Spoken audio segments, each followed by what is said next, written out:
বান্দা দেখতে চাও, ফালইয়ানজুর ইলাল মুতাআল্লিমিন। নবী আমার ডাক দিয়া বলে, তাহলে তানজিয়াতুল উম্মাল ইসলামিয়া মাদ্রাসা ওইদের ছাত্রগুলোর দিকে তাকায় তাকায় দেখো। বলেন হুজুর আপনার মাদ্রাসার নাম কি রাসূল নিছিলেন? আমার মাদ্রাসার নাম তো রাসূল নেন নাই। রাসূল বলে দুনিয়ার যত কোরআন শিখনেওয়ালা দ্বীন শিখনেওয়ালা আছে এদের দিকে তাকায় তাকায় দেখো, এরা হচ্ছে জাহান্নাম থেকে মুক্তি প্রাপ্ত বান্দা। আল্লাহর নবী বলে শুনো এদের কত দাম, এরা যে কদমগুলো ফেলে এক একটা কদমের দাম। নবী বলে তোমার আমার জিন্দেগীর এক এক বছরের ইবাদতের সব দ্বীন শিখার জন্য মাদ্রাসায় শুধু আসে আর যায়, মাদ্রাসায় শুধু আসা যাওয়া করে, এখনো লেখাপড়া শুরু করে নাই, তার এক একটা কদম আমার আপনার জিন্দেগীর এক এক বছরের ইবাদতের সব আল্লাহ রাব্বুল আলামিন দান করে দেন। শুধু তাই না, আল্লাহর নবী বলেন এই দুনিয়ার বাদশারা শুনো, তোমাদের তো অনেক পাওয়ার অনেক শক্তি, আরে তোমাদের কত ক্ষমতা শুনো। ওয়া ইন্নাল মালাইকাতা লা তাদউ আজনিহাতাহা লিদাল্লি তালিবিল ইলম। আল্লাহর নবী বলে এই যে মাদ্রাসার ছাত্রগুলো দেখো রাস্তা দিয়ে হাঁটে না, এরা রাস্তার বালুর উপর দিয়ে হাঁটে না, এরা রাস্তার মাটির উপর দিয়ে হাঁটে না। আল্লাহর নবীকে বললাম নবী গো এরা কোথায় হাঁটে? আল্লাহর নবী বলে এরা যখন রাস্তায় পা ফেলে পা যেন জমিনে না পড়ে। ওয়া ইন্নাল মালাইকাতা ফেরেশতারা লা তাদউ আজনিহাতাহা লিদাল্লি তালিবিল ইলম। আল্লাহর নবী বলেন এদের জন্য ওই ফেরেশতারা তাদের নূরের পাখাগুলো তাদের পায়ের নিচে বিছিয়ে দেয়, এরা জমিনে হাঁটে না। আল্লাহর নবী আরো বলেন ওয়াস্তাগফিরু লাকুম মান ফিস সামাওয়াতি ওয়াল আরদ হাত্তাল হিতান। এই শুনো, শুধু এরা নয়, আসমান জমিনের যত মাখলুক আছে সবাই এদের জন্য দোয়া করতে থাকে। ও মালিক এদের জন্য এরা কেন দোয়া করে? নবী বলে কেন দোয়া করে তুই জানিস না? লা তাকুমুস সাআ হাত্তা ইউকালা ফিল আরদি আল্লাহ। আল্লাহর জমিনে যদি একটা ঈমানওয়ালা বান্দা থাকে, আল্লাহকে স্মরণ করার মতো একটা লোক থাকে, একজন ঈমানওয়ালা থাকলে আল্লাহর নবী বলেন কিয়ামত সংঘটিত হবে না। আল্লাহর নবী বলেন কিয়ামত সংঘটিত হওয়ার জন্য বাধা একজন ঈমানদার। আর ঈমানদার কখন থাকবে? মসজিদে যখন ভালো আলেম থাকবে, খতিব থাকবে, ইমাম থাকবে। আর ইমাম খতিব কোথায় পাওয়া যায়? বলে মাদ্রাসা থাকবে, মাদ্রাসাগুলো থেকে আলেম তৈরি হবে। এজন্য নবী বলেন সমস্ত মাখলুকাত যদি এদের জন্য দোয়া করে, গর্তের পিপিলিকাও দোয়া করে। কেন? বলে গর্তের পিপিলিকা চিন্তা করে আমি যে গর্তে থাকতে চাই, কিয়ামত হইলে তো আল্লাহ বলে ইদা জুলজিলাতিল আরদু জিলজালাহা ওয়া আখরাজাতিল আরদু আসকালাহা। কিয়ামত যখন সংঘটিত হবে, কিয়ামত সংঘটিত হবে, প্রকম্পিত হবে সারা পৃথিবী, জমিন তার সবকিছু বের করে দিবে। ওয়া আখরাজাতিল আরদু আসকালাহা ওয়া ক্বালাল ইনসানু মা লাহা। মানুষগুলো জমিনকে বলবে জমিন তোর কি হলো, কি ব্যাপার, এত নড়াচড়া করছিস কেন? সম্পদগুলো সব বের করে দিবে, স্বর্ণ রূপার স্তূপ জমিনের উপরে পড়ে থাকবে। মানুষগুলো চিৎকার করে শুধু বলবে এই সম্পদ কামাই করতে যাইয়া কত অপরাধ করলাম, কত মানুষের সাথে খারাপ ব্যবহার করলাম, কত মানুষের উপরে জুলুম করলাম। আল্লাহ বলে ওয়াকালাল ইনসান মা লাহা ইয়াওমাইযিন তুহাদ্দিসু আখবারাহা। জমিন দাঁড়ায় আল্লাহকে বলতে থাকবে মালিক তোমার ওই বান্দাটা আমার উপরে দাঁড়াইয়া এরকম ভাবে গুনাহ করেছে, জুলুম করেছে, মানুষের উপর অত্যাচার করেছে, চুরি করেছে, ডাকাতি করেছে, বলতে থাকবে। বলে এই যে জমিন কিয়ামতের সময় ধ্বংস হয়ে যাবে। যদি জমিন ধ্বংস হয়ে যায়, গর্তের পিপিলিকা গর্তে থাকতে পারবে না। কিয়ামতের আগ মুহূর্তে ইদাস সামাউ ফাতারাত, এই আসমান ভেঙে পড়বে, খসে খসে পড়বে। আসমান ভেঙে পড়লে আকাশের পাখি আর উঠতে পারবে না। এজন্য আকাশের পাখিটা এদের জন্য দোয়া করে, গর্তের পিপিলিকা দোয়া করে, সমুদ্রের মাছ এদের জন্য দোয়া করে। সমুদ্রে কিয়ামতের দিন আগুন ধরে যাবে, পানি আর পানি থাকবে না। ওই সমুদ্রের মাছ চিন্তা করে আমাকে যদি সমুদ্রে নিরাপদ থাকতে চায়, কিয়ামত হইতে পারবে না। তাহলে কিয়ামত হওয়ার জন্য বাধা কারা? ওরে ঈমানওয়ালারা। ঈমানওয়ালা তৈরি করে কারা? ওরে মসজিদের ইমাম খতিব যারা তারা। বলে ইমাম খতিব তৈরি করে কারা? তানজিয়াতুল উম্মাল ইসলামিয়ার মাদ্রাসার মতো যত মাদ্রাসা আছে তারা। বলে এজন্য তো এদের জন্য দোয়া করতে হবে। আল্লাহর নবী বলে এজন্য গর্তের পিপিলিকাটাও এদের জন্য দোয়া করতে থাকে। সবাই দোয়া করে। এই আসমান জমিন সব আছে এদের কারণে, বাড়িওয়ালার বাড়ি আছে এদের কারণে, টাকাওয়ালা ক্ষমতাবান ক্ষমতা আছে এদের কারণে। এরা থাকবে না, পৃথিবী থাকবে না। ঈমানওয়ালা নাই, জো বাইডেন, ট্রাম্প, এরকম হাজার হাজার লিটার যদি তৈরি হয়, এদের ক্ষমতা যদি থাকে, আল্লাহ বলে এদের জন্য তো আমি পৃথিবী বানাই নাই, এদের জন্য পৃথিবী রাখবো না। এজন্য কোরআন ওয়ালাদের এত দাম। আল্লাহ তাআলা এজন্যই বলেন কোরআন ওয়ালাদের দাম, কোরআনের পাখিদের মা বাবার দাম। আল্লাহ বলে ওই কোরআন যখন বুকের সিনায় ঢুকে যায় তাদের দাম, আর কোরআন শুনলে ওয়ালাদের ওয়াইদাউন, সর্বহালতে সর্ব অবস্থায় বিপদে আপদে যত সমস্যায় আসুক, একজন ইমানদার একটু আওয়াজ করে বলা যাবে কি ঈমান বা ভরসা করে কার উপরে? একটু কণ্ঠটা ছেড়ে দিয়ে বলেন কার উপরে? ওয়া আলা রাব্বিহিম ইয়াতাওয়াক্কালুন। আল্লাহ বলে ইমানদার শুনবে, একজন মুমিন বান্দা দুনিয়ার কোন লিডারের উপরে তাওয়াক্কুল করে না, দুনিয়ার ক্ষমতার উপরে তাওয়াক্কুল করে না, দুনিয়ার টাকার উপরে তাওয়াক্কুল করে না। ক্ষমতা, টাকা, পয়সা কেউ কাউরে রক্ষা করতে পারে না। এর প্রমাণ আমরা 5ই আগস্টে পেয়ে গেছি। পুলিশ আমার, সেনাবাহিনী আমার, ভারত আমার, সব আমার, শুধু পিঠা পিঠা, কিন্তু একজন তার সাথে ছিলেন না। আবার আওয়াজ করে বলেন তিনি কে? এজন্য আল্লাহ রাব্বুল আলামিন বলেন দুনিয়ার সবাই যদি তোর সাথে থাকে, আল্লাহর নবী বলেন শুনো, দুনিয়ার সবাই তোমার পক্ষে, আল্লাহ রাব্বুল আলামিন তোমার বিপক্ষে, তাহলে দুনিয়ার সবাই তোমাকে রক্ষা করতে পারবে না, আর দুনিয়ার সবাই তোমার বিপক্ষে, আসমান জমিনের মালিক আল্লাহ তোমার পক্ষে, তাহলে সবাই মিলে তোমার ক্ষতি করতে পারবে না। ওই যে পয়গম্বর ইব্রাহিম আলাইহিস সালাম, নমরুদ সরকার তার বিরুদ্ধে, রাষ্ট্র তার বিরুদ্ধে, দেশের জনগণ তার বিরুদ্ধে, দেখে বাবাও তার বিরুদ্ধে, মাও তার বিরুদ্ধে, একজন পক্ষে কিছু আল্লাহর বান্দারা আছে, দুনিয়ার এমনও কিছু ঈমানওয়ালা আছে, এই দেশেও অনেক আল্লাহর বান্দারা ফাঁসির মঞ্চে ঝুলে ফাঁসিতে চড়ে দুনিয়া ত্যাগ করেছে, এরপরও বাতিলের সামনে মাথা নত করে নাই। শুধু তাই না, হাজার হাজার উলামায়ে কেরাম জেলখানায় এমন পিটানো হয়েছে, জীবনের অস্তিত্ব শেষ করে দেওয়া হয়েছে, সুস্থ নাই, এরপরও ঈমান ছাড়া হয় নাই। বলে কেন? বলে এরা তো নবী ইব্রাহিমের সন্তান, আর নবী ইব্রাহিমের সন্তান বাতিল যত শক্তিশালী হোক, ওই বাতিলের সামনে দাঁড়াইয়াও ঈমান ছাড়তে পারে না। এজন্য আল্লাহ কোরআনে বলে ইন্নাল্লাযীনা ক্বালু রাব্বুনাল্লাহু থুম্মা ইসতাকামু তাতানাজ্জালু আলাইহিমুল মালাইকাতু আল্লা তাখাফু। যারা বলে আমার রব আল্লাহ, আমি কোথার উপরে দৃঢ় থাকি, দুনিয়ার কোন বাতিলের সামনে মাথা নত করে না। আল্লাহ রাব্বুল আলামিন বলেন তাদের মৃত্যুর সময় ফেরেশতা এসে যাবে, কবরের মধ্যে ফেরেশতা থাকবে, ফুলসিরাতে ফেরেশতা থাকবে, হাসরের মাঠে ফেরেশতা থাকবে, এভাবে ফেরেশতারা এসে বলতে থাকবে আল্লাহর বান্দা আল্লাহ তাখাফু ওয়ালা তাহজানু, তোমার ভয় নাই, তোমার টেনশন নাই, তুমি সুসংবাদ গ্রহণ করো ওই জান্নাতের, যে জান্নাতের ওয়াদা তোমাকে দেওয়া হচ্ছে। এজন্য ইমানদার কখনো বাতিলের সামনে মাথা নত করে না। তো নবী ইব্রাহিম আলাইহিস সালামকে আগুনে ফেলা হয়, ওই অবস্থায় যখন চলতেছিল আল্লাহ জিবরাইলকে পাঠাইলেন, দেখ তুই ইব্রাহিমের ইমানটা একটু চেক কর। জিবরাইল এসে বলে হে ইব্রাহিম, আপনি শুধু বলেন, আমার ডানা দিয়ে আগুনটা আমি নিবাইয়া দেই। আল্লাহ নবী ইব্রাহিম বলে কিরে জিবরাইল, তুমি কেন আসছো? আমি আমার রবের কালিমার দাওয়াত দিতে যাইয়া, আমার রবের কথা বলতে যাইয়া আজকে আগুনে পুড়ে যাই। আমার রব কি আমাকে দেখে না? আমার রব যদি আমার আল্লাহর উপরে, এজন্য এই দ্বীনি প্রতিষ্ঠানগুলো আল্লাহর উপরে তাওয়াক্কুল করেছিল। আবার মাঝে মাঝে অনেকে বলে হুজুর কেমনে চালান?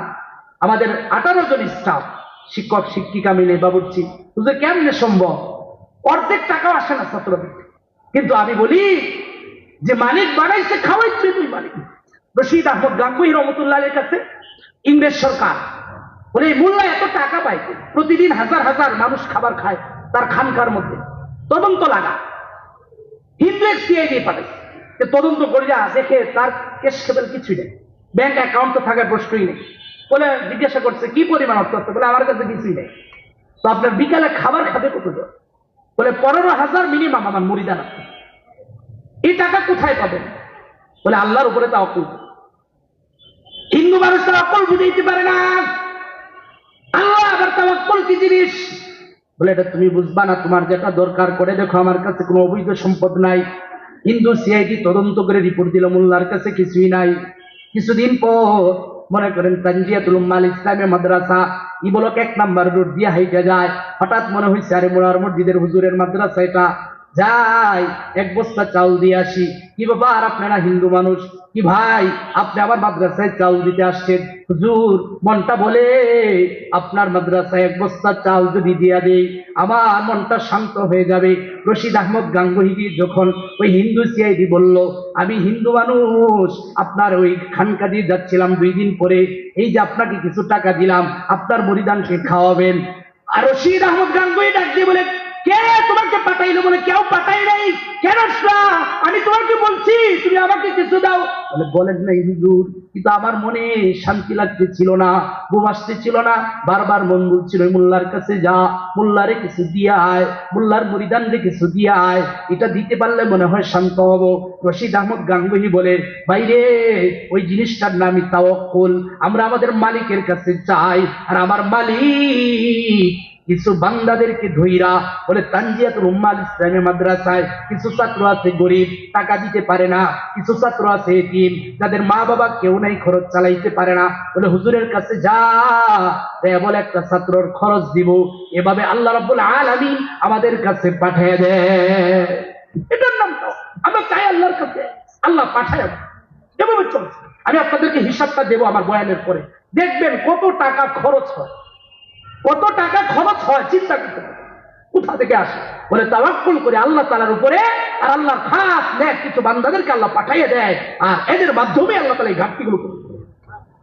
এজন্য তাওয়াক্কুল করবো কার উপরে ভাই? দুনিয়ার সবাই আপনাকে দেখতে পারে না, কিছু আসে যায় না, আসমান জমিনের মালিক বলে আই লাভ ইউ, আমি তোমাকে ভালোবাসি। মনে রাখবেন পৃথিবীতে আর আপনার কোনো চাওয়া পাওয়া থাকতে পারে আল্লাহ যদি আমাকে ভালোবাসে। এজন্য আমরা তাওয়াক্কুল করবো আল্লাহ তাআলার উপরে, ভরসা করবো আল্লাহ তাআলার উপরে। আর দুনিয়ার কোনো যত মাধ্যম আপনি গ্রহণ করেন, যত কিছু আপনি গ্রহণ করেন, ওই মাধ্যমগুলো আমাকে কখনোই কোনো উপকার করতে পারে না, কোনো ক্ষতি করতে পারে এই ক্ষমতা কারোই নেই, একমাত্র এই সব কিছুর মালিক আল্লাহ। হযরত ইকরামা রাদিয়াল্লাহু তাআলা আনহু সমুদ্রের মাঝ দিয়ে যাচ্ছেন, মক্কা বিজয়ের পর রাসূল বললেন সবাইকে ক্ষমা করে দেওয়া হলো, 15 বা 14 জনকে যেখানে পাইবা সেখানেই মারবা। ইকরামাও ছিল এই ঘোষণার ভিতরে, ইকরামা ছিল। মুহাম্মদের ঘোষণা মক্কা মুহাম্মদের কাছে, বলে পালাইতে হবে। তো পালাইয়া রাতের গভীরে নৌকায় উঠছে, সাগর পাড়ি দিবে। হঠাৎ ঝড় তুফান শুরু। তো সবাই মিলে, আপনারা যারা বরিশালের মানুষ আছেন, ঝড় তুফান আসলে হিন্দু বৌদ্ধ খ্রিস্টান সবাই মিলে কারে ডাকে ভাই? নৌকায় সব খুদা বইলে দেয়, তার যত দেব দেবী আছে সব ভুইলা ডাকে একজন। হযরত ইকরামা দেখে আর এগুলো তো সব 360টা মূর্তি আছে বাইতুল্লাহ, একটারও ডাকে না। হাজার হাজার মূর্তি বানায় পূজা করে, একটারও ডাকে না, সব দিয়ে মোহাম্মদের খোদারে ডাকে। তো বলে কি ব্যাপার, তোমরা এই বিপদে পড়ে মোহাম্মদের খোদারে ডাকো কেন? সবাই ডাকতে বলে ইকরামা শোনো, আজকে আমরা যে মুসিবতে পড়ে গেছি, দুনিয়ার এই খোদাগুলো আমাদেরকে রক্ষা করতে পারবে না।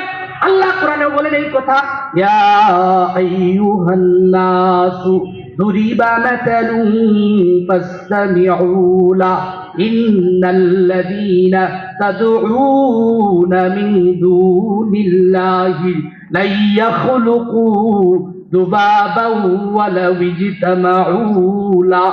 এই বুঝ ভাই, প্রধান অতিথির সামনে বসলে হবে, আসেন সামনে ভাই, প্রধান অতিথির সামনে বসলে হবে। ভাইদের আজকে বিশাল প্রোগ্রাম ছিল, এই যে এখান থেকে আসছে ভাই, আসছেন ভাই, খুশি হয়েছে আসেন। তো আল্লাহ বলেন ইয়া আইয়ুহান নাস দুরিবা মাসালুন ফাসতাবিউ লাহু, হে মানুষ সকল, তোমাদের সামনে একটা উদাহরণ দেওয়া হচ্ছে। আল্লাহ বলেন ফাসতাবিউ লাহু, মন দিয়ে শোনো, গভীর মনোযোগ দিয়া কান পাইতে শোনো। কি উদাহরণ? আল্লাহ বলে তোমরা আল্লাহকে ছাড়া যাদেরকে ডাকো এরা একটা মাছি বানাইবার ক্ষমতাও নাই। আল্লাহ বলে শুধু তাই না, সেই আল্লাহ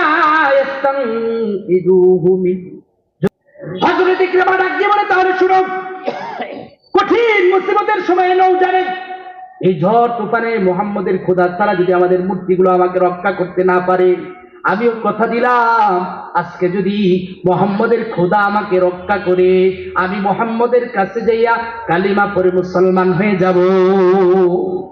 ইকরামা তাফসীর করলে দেখবেন, যারা তাফসীর করেন ইকরামা থেকে তাফসীর, আল্লাহ তাআলা এই ইকরামাকে মুসলমান মানে দামি বানায়।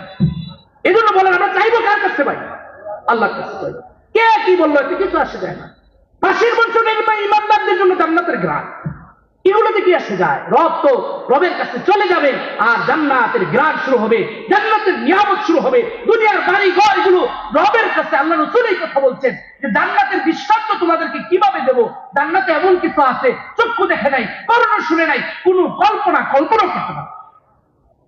এজন্য যারা জান্নাতের গ্রাণ পাইছে এদের কাছে মৃত্যু ভয় এগুলো কিছুই না, জীবন দিয়ে দেয় এদের কাছে, এগুলো কিছুই না। এজন্য আল্লাহ বলেন ওয়া আলা রাব্বিহিম ইয়াতাওয়াক্কালুন, একজন ঈমানদার খাঁটি মুমিন আল্লাহর উপরে তাওয়াক্কুল করে। পয়গম্বর মুসা আলাইহিস সালাম, ওই যে ফেরাউন ঘুম থেকে ওইটা দেখে মুসার বাহিনী নাই, বনি ইসরাইল দিয়ে মুসা ভাগছে। পয়গম্বর মুসা আলাইহিস সালাম সমস্ত উম্মতদেরকে নিয়ে আল্লাহর ওয়াটারে চলে গেলেন, নদী পার হয়ে অন্য কোথাও চলে যাবেন। ফেরাউন 6 লক্ষ বাহিনী নিয়ে মুসার পিছনে ধাওয়া করেছে। যাইতে যাইতে মুসা আলাইহিস সালাম সামনে যায় দেখে বিশাল সমুদ্র, পিছনে তাকায় দেখে ফেরাউন।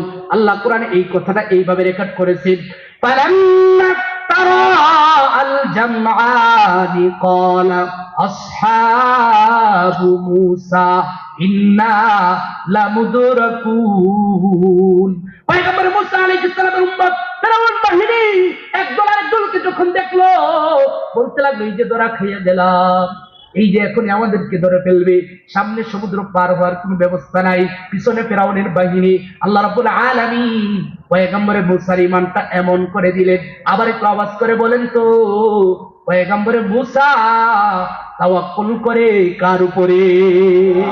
ডাকতে বলে ক্বালা কাল্লা, মুসা বললেন না কখনো নয়, ইন্না মাইয়া রব্বি সায়াহদিন, আমার রব আমাকে রাস্তা দেখায় দিবে।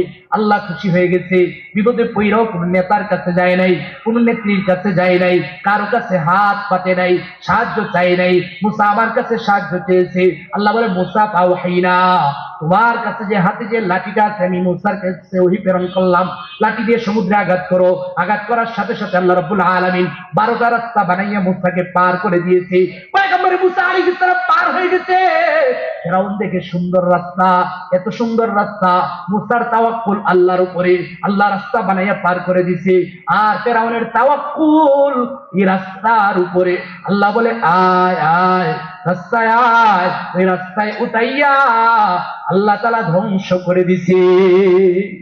এজন্য আল্লাহ যখন মারবে তখন শত কিছু, অনেকে বলতো, আফসোস করে বলতো, হুজুর আপনারা কত বয়ান করেন, কত কিছু বলেন, ওটা হবে কই? জালিমের তো কিছু হয় না, কিছুই তো দেখি না হুজুর। আর কত নির্যাতন সহ্য করবো, আর কত জেল খাটবো হুজুর, আর কত মামলা পাবো? গত বছর মনে আছে এই মাহফিলের অনুমতি আনতে জানটা বের হয়ে গেছে, ডাইরেক্ট বলতো, ডাইরেক্ট বলে বনশ্রীতে হুজুর জামাত, আপনারা জামাত করেন। তো জামাত কি মানুষ না? আর তো দিনের কাজ করে, ইসলামের কাজ করে, দুর্নীতি করে না মিয়া, হাজার হাজার টাকায় পাচার করে না। তো এইভাবে কত ঝামেলা করার পরে এরপরে আরো আশপাশও কয়েকজন ছিল, এখন ইদানিং বাধা দেন। আমার ভাইরা খালি খুব ডিস্টার্ব করে, হুজুর এই ডিস্টার্ব হয়, ওই ডিস্টার্ব হয়, এসি টেসি লাগাইছি, আওয়াজ একদম বের হয় না বোর্ড থেকে, এরপরও তার ডিস্টার্ব। তো এগুলো কোথায় আসছে? আপনাদের এই ক্ষমতা কোথায়? এখনই ক্ষমতা নাই, আর কেমন দিন আল্লাহ বলবেন এই দুনিয়ার বাদশারা কোথায়, এই দুনিয়ার ফেরাউন কোথায়, নমরুদ কোথায়, কারুন কোথায়, এই হাসিনা কই, আইনাল মাফার, কই পালায় গেলি? আল্লাহ বলবেন কোথায়? লিমানিল মুলকুল ইয়াউম, আজকের এই রাজত্ব কার? চিৎকার করে আল্লাহ বলবেন এই রাজত্ব কার বলো? আল্লাহ, কোন মানুষ আল্লাহর সামনে দাঁড়িয়ে উত্তর দিতে পারবে না।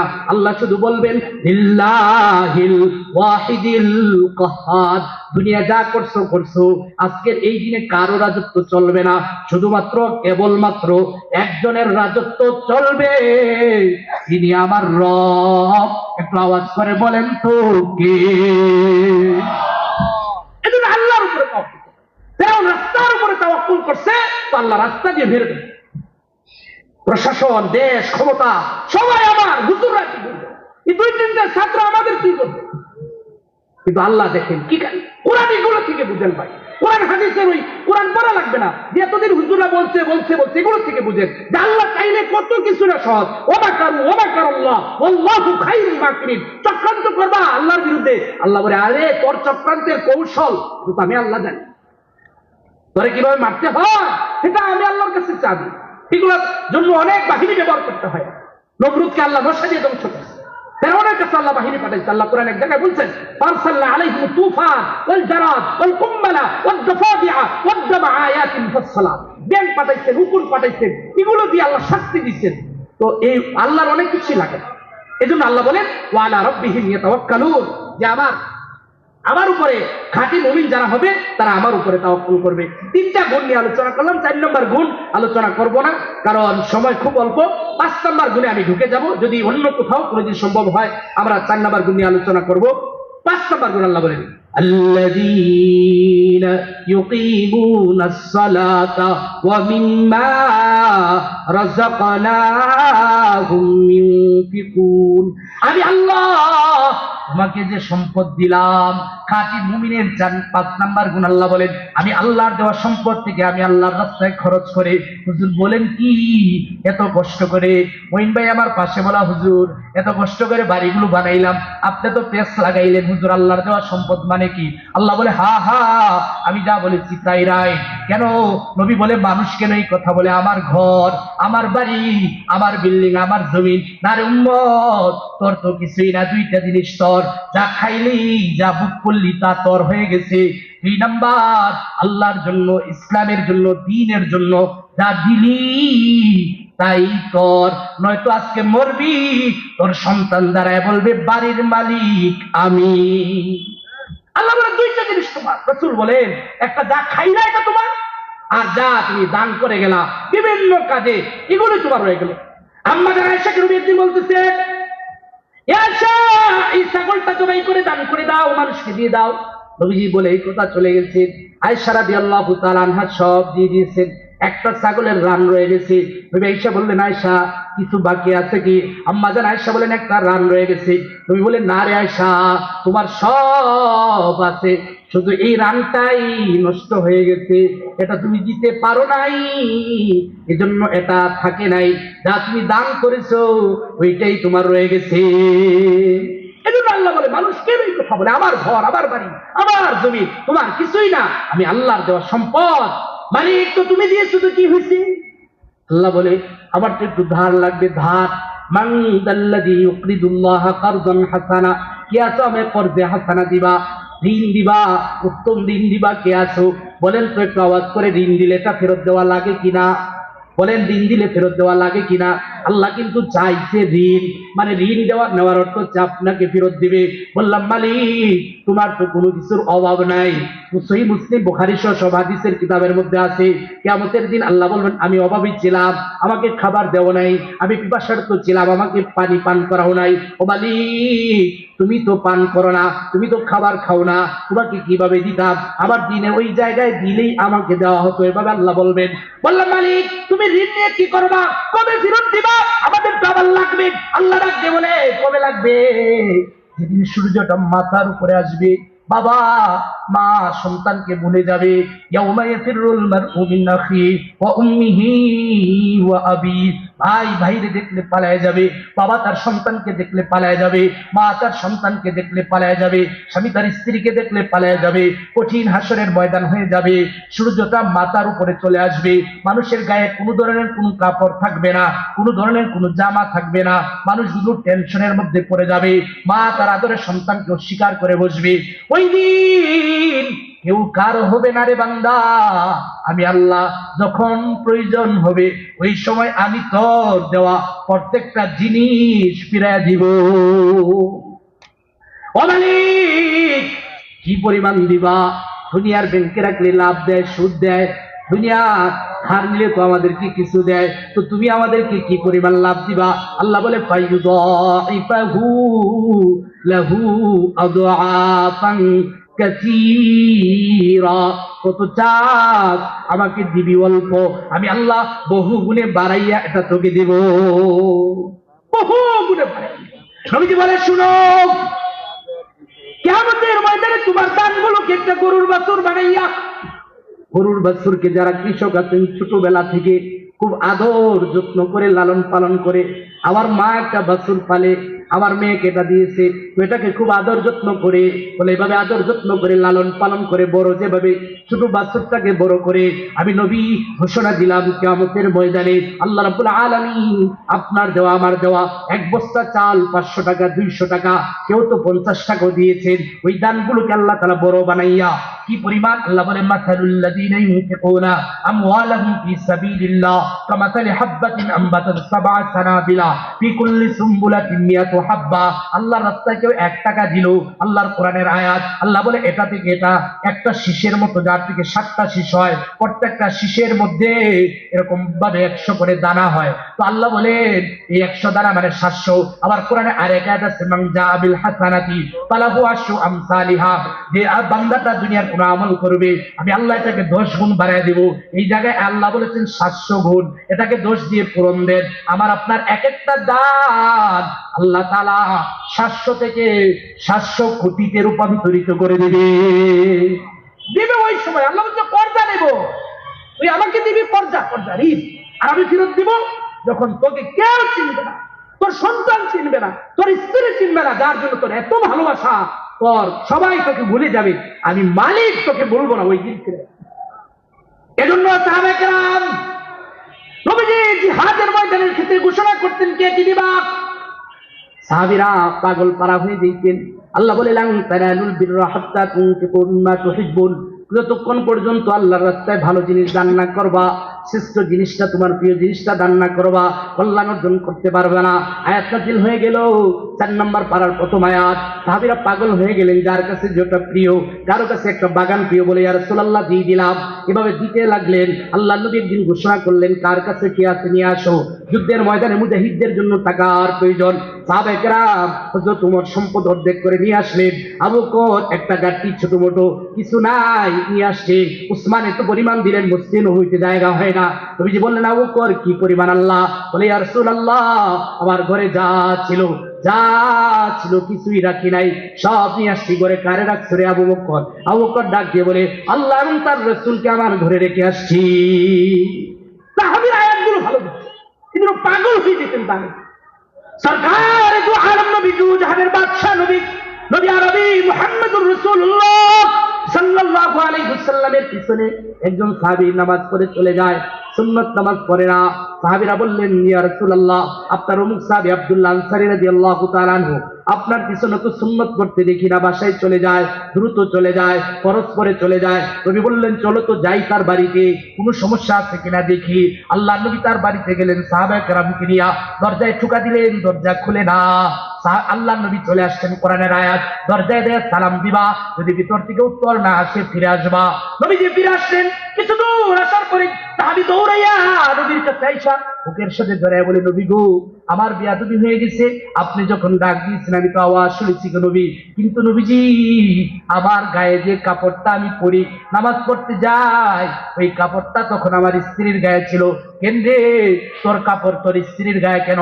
বলে আমাদের স্বামী স্ত্রী দুইজনে মিলে যে একটা কাপড়, আমি নামাজ পড়ে দ্রুত চলে আসি, আইসা খুইলা দেই, আমার স্ত্রী এর পরে নামাজ পড়ে দরজা লাগাই আমি ঘরে উলঙ্গ হয়ে বৈশা থাকি। নবীজির চোখ দিয়ে পানি পড়তেছে, এই কথাগুলো শোনার পরে নবীর চোখ দিয়ে পানি পড়ে। আল্লাহ নবী তাকে দেখে তার বাড়ির কোণে 2টা শিশুর হাত বাঁধা দেখা যায়। নবীজি বললেন এই শিশুগুলো কারা? বলে আর আমার সন্তান হাতগুলো কেন বেঁধে রাখছো? ইয়া রাসূলুল্লাহ এজন্যই হাত বাইধা রাখছি গো নবী। ওই যে 2টা খেজুরের গাছ দেখা যায়, এক ইহুদির খেজুরের গাছ, খেজুরগুলো টপ টপ করে নিচে পড়ে আমার উঠানের মধ্যে পড়ে আমার সন্তানগুলো ঠুকায় ঠুকায় খায়, আর ইহুদি গালিগালাজ করে গো নবী। কিন্তু নবীজি ওইগুলো কিনার মতো তৌফিক আমার নাই, দেওয়ার মতো তৌফিক আমার নাই, ইহুদি গালিগালাজ করে জন্য হাত বাইধা রাখছি।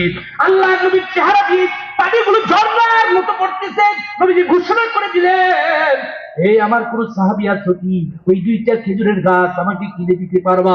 আমি নবী ঘোষণা করে দিলাম এর বিনিময়ে জান্নাতে দুইটা ঘর তাকে দেওয়া হবে। হযরত উসমান দৌড়ে চলে গেছে ইহুদির কাছে, যা বলে ভাই রে ওই দুইটা খেজুরের গাছ আমি কিনতে চাই। উসমান তোমার তো হাজার হাজার খেজুরের গাছের বাগান, এরপরে দুইটা খেজুরের গাছ কেন কিনতে চাও রে উসমান? উসমান কি ব্যাপার, কি উদ্দেশ্য? বলে আমার নবী চাইছে এজন্য আমি কিনতে চাই। কত দিবা? তোমার দরকার তাহলে শুনো, আমার দুইটা খেজুরের গাছ কেনার জন্য 200 খেজুরের গাছ লাগবে। বলে 200 খেজুরের গাছই তোমাকে দেব। এরপর আমার এই দুইটা খেজুরের গাছ চাই। উসমান কি না নবীর কাছে যায় বলে নবী গো এই দুইটা খেজুরের গাছ আপনার জন্য হাদিয়া। আল্লাহ নবী বলে উসমান এত তাড়াতাড়ি কিনতে পারলা? বলে হ্যাঁ ইয়া রাসূলুল্লাহ আমি কিনে নিয়েছি। কি পরিমাণে মূল্য দিলাম? নবীজি গো তাকে 200 খেজুরের গাছ আমার বাগান থেকে দিয়েছে, আমার বাগানে থাকবে। তার এই দুইটা খেজুরের গাছ তার বাগানে থাকবে, মালিক আমি, ফলগুলো আমার, গাছ আমার, জায়গা আমার। আল্লাহ নবী বলেন এত দাম দিয়ে কেন কিনলা রে উসমান? আল্লাহ রসুল উসমান বলেন নবীজি গো আপনি নবী চাইছেন, আপনি নবীকে খুশি করার জন্য, আল্লাহকে খুশি করার জন্য যদি আমার কাছে ওই ইহুদি আমার সমস্ত সম্পদ গুলো চাইতো, আমি উসমান সমস্ত সম্পদ দিয়া ওই খেজুরের গাছ কিনা আমার নবীকে আমি হাদিয়া করে দিতাম। আল্লাহ রাসূলকে খুশি করে। এই জন্য সাহাবায়ে কেরাম আয়াত যখনই নাযিল হয়েছে দানের আয়াত পাগল হয়ে গেছে। আম্মা জান খাদিজা রাদিয়াল্লাহু তাআলা আনহা ইন্তেকালের আগ মুহূর্তে কান্না করতেছে। আল্লাহ নবী বলে খাদিজা কাঁদো কেন? বলে আমি তো আপনাকে পাহারাদারি করেছি, আপনি রাস্তায় বের হইতেন কাফেররা আপনাকে নির্যাতন করতো, ওরা এসে কান্না করতেন, আমি খাদিজা সান্ত্বনা দিতাম, আমি আপনাকে নিয়ে টেনশন করতাম। আপনার মা নাই, আপনার বাবা নাই, আমি কখনো এই কথা আপনাকে স্মরণ করতে দেই নাই, আমি এত ভালোবাসা দিয়েছি। নবীজি গো আমি তো মনে হয় দুনিয়া থেকে চলে যাব, আপনাকে কে দেখবে, আপনার দেখাশোনাটা কে করবে? আল্লাহ নবী সাল্লাল্লাহু আলাইহি ওয়াসাল্লাম বললেন খাদিজার জন্য টেনশন করছো? ফাতেমা দাঁড়ায় বলে আমি আছি ইয়া রাসূলুল্লাহ, ওগো মা আমার বাবাকে আমি দেখবো। আম্মা জান খাদিজার কথা আল্লাহ রাসূল বলে খাদিজা শুনলা বে কি বললো? আমাকে দেখবে, আমার দেখাশোনা করবে। আল্লাহ নবীর সামনে খাদিজা আরো জোরে কান্না করতেছে। এবারও কাঁদো কেন রে খাদিজা? বলে ইয়া রাসূলুল্লাহ দুনিয়া থেকে তো আমার মনে হয় বিদায় হওয়ার সময় হয়ে গেছে গো নবী, আমি কবরে চলে যাব, আমার বড় ভয় লাগে, কবরে আমার সাথে কেমন আচরণ করা হবে। আল্লাহ নবী বলে এই খাদিজা কি বলো এসব? তুমি তোমার দ্বীনের জন্য, ইসলামের জন্য, দ্বীন প্রতিষ্ঠিত করার জন্য, ইকামতে দ্বীনের জন্য তোমার সমস্ত সম্পদগুলো আল্লাহ রাস্তায় ব্যয় করেছে রে খাদিজা। তুমি ছিলা মক্কার শীর্ষধনী, সব সম্পদগুলো দ্বীনের জন্য দিয়েছো। এই জন্যই তো আসমানের মালিক আল্লাহ তোমাকে নবীজি একদিন ভাবে বসে আছে, জিবরাইল আইসা বলে আপনার পিছনে একটা মহিলা আসতেছে, সালাম দিবেন, আল্লাহ দিয়েছেন সালাম। নবীজি তাকায় দেখে খাদিজা, কিরে খাদিজা তোমাকে তো আল্লাহ সালাম দিয়েছে, কি ব্যাপার আল্লাহ আমাকে সালাম দিল? বলে তোমার নাম ধরে আল্লাহ সালাম দিয়েছে। এ খাদিজা যে আল্লাহ তোমাকে নাম ধরে সালাম দেয়, ওই খাদিজা তুমি কবরের ভয় পাচ্ছ কেন? বলেন না ইয়া রাসূলুল্লাহ আমার ভয় লাগে, আপনি আমাকে কথা দেন আমার ইন্তেকালের পরে আপনি আমার কবরের পাশে দাঁড়াবেন, দাঁড়াইয়া আপনার একটা জুব্বা দিয়ে আমাকে কাফন পরাবেন, আপনি কবরের পাশে দাঁড়ায় থাকবেন গো নবী, আমি যতক্ষণ পর্যন্ত প্রশ্নের উত্তর দিতে না পারবো গো নবী আপনি একটু নড়বেন না, আপনি আমাকে সাহস দিবেন। আল্লাহ নবী বলে খাদিজা টেনশন নাই, তোমার জিন্দেগীর সমস্ত সম্পদ আল্লাহর দ্বীনের জন্য, ইসলামের জন্য ব্যয় করেছে রে খাদিজা। আমি মুহাম্মদ কথা দিলাম তোমার প্রশ্নের উত্তর না দেওয়া পর্যন্ত আমি কবর থেকে সরব না, দাঁড়ায় থাকবো। আল্লাহ নবী কবর দেওয়ার পরে দাঁড়ায় আছে। জিবরাইল এসে বলে নবী কি জন্য দাঁড়ায় আছেন? আমি যে আমার স্ত্রীকে ওয়াদা দিয়েছি কবরের প্রশ্নের উত্তর পেরেছে কিনা এটা না জেনে আমি এখান থেকে যাব না। আল্লাহ তাআলা ডাক দিয়ে বলে জিবরাইল আমার বন্ধুকে শুনিয়ে দাও, খাদিজা ইসলামের জন্য, দ্বীনের জন্য তার সমস্ত সম্পদগুলো আল্লাহর রাস্তায় ব্যয় করেছে রে। জিবরাইল বলো আজকে যদি খাদিজা কবরের মধ্যে প্রশ্নের উত্তর দিতে না পারে, আমি আল্লাহ স্বয়ং ওই প্রশ্নগুলোর উত্তর দেওয়ার ব্যবস্থা করে দিব। কবর জগৎ সহজ। এজন্য ভাই বলছিলাম যে তানজিয়াতুল উম্মাহ